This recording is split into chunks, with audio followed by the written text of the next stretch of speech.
The statistics are staggering. It turns out there are 37 million seniors today, our mothers and fathers, our grandparents, our friends. But our loved ones over 65 are getting seriously injured and dying because of falls. It accounts for $20 billion in medical costs every year. And as baby boomers age, that number is expected to double in the next decade. Every 18 seconds, an adult 65 or older winds up in the ER because of a fall. Every 18 seconds. Most falls are never reported. People don't go to the hospital. They just go home and they're injured. They nurse their injuries themselves. Or their spouses become caretakers. Take Lillian Sachs and her husband Julian. They married more than 25 years ago and built a happy life. But 8 years ago, while riding the subway, Julian fell and suffered a traumatic brain injury. He was never the same.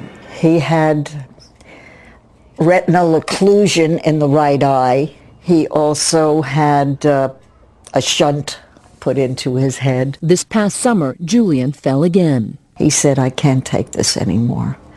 I don't want to live anymore." And he stopped eating, and he died in August. It's not unusual. Every 35 minutes, an older adult dies because of complications due to a fall. This is absolutely a public health crisis. Senator Barbara Mikulski led a 6-year fight for the first fall prevention bill to study the impact of falls on health care costs. Over the next 10 years, our baby boomers will be coming of age. 20% of our population will be over the age of 65.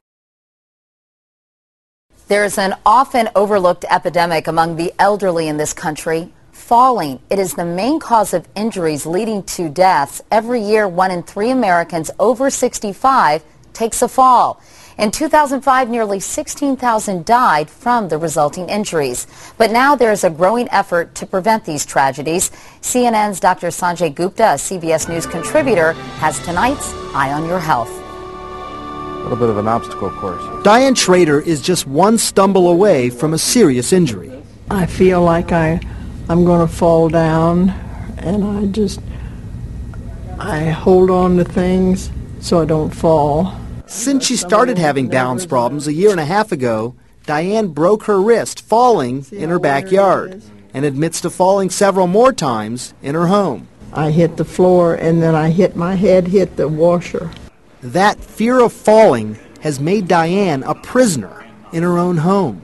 Is it an embarrassing situation? Or? Well, it's kind of embarrassing, yeah, because I know that a lot of people are saying, "Look at that drunk old lady." Lean forward. Diane's situation is part of a growing epidemic.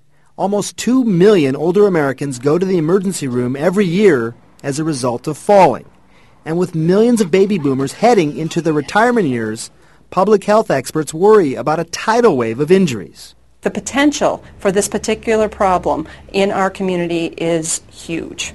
Sharon Hoyer's goal is to prevent falls in the retirement community of Scottsdale, Arizona.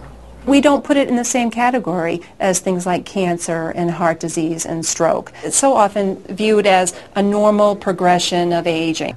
Thank you for letting us come into your home. One solution, stop a fall before it happens.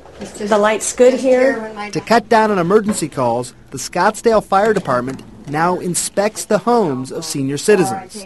The most common advice for seniors? It's not taking much for me to put this rug up. Get rid of the rugs. As we age, sometimes our leg strength weakens, and so we may not pick up our feet as much, and so you trip over the rug. Eyes closed, go ahead and walk straight ahead. Diane was diagnosed with an inner ear problem. The hope is that with exercise and therapy, she can improve her balance and her quality of life. For a year and a half, I've been stumbling around. And I go to bed now at 7 to 7:30 just because I'm tired of stumbling around all day. And Katie, one of the things we really found stunning as we investigated this is that 30% of seniors who fall and break their hips die within a year. I mean, so these falls can really be deadly. And Sanjay, what are the causes of these balance problems among the elderly population? Well, you know, with Ms. Schrader, who you just met there in the piece, it ended up being an inner ear problem, and that's something that can be treated. But it can also be dementia, it can be some vision problems, it can be some motor problems where they're just a little bit weak. It could even be a new medication that someone's taking. So, you know, these are areas that they can explore to figure out what's happening. All right, Sanjay Gupta. Sanjay, thank you.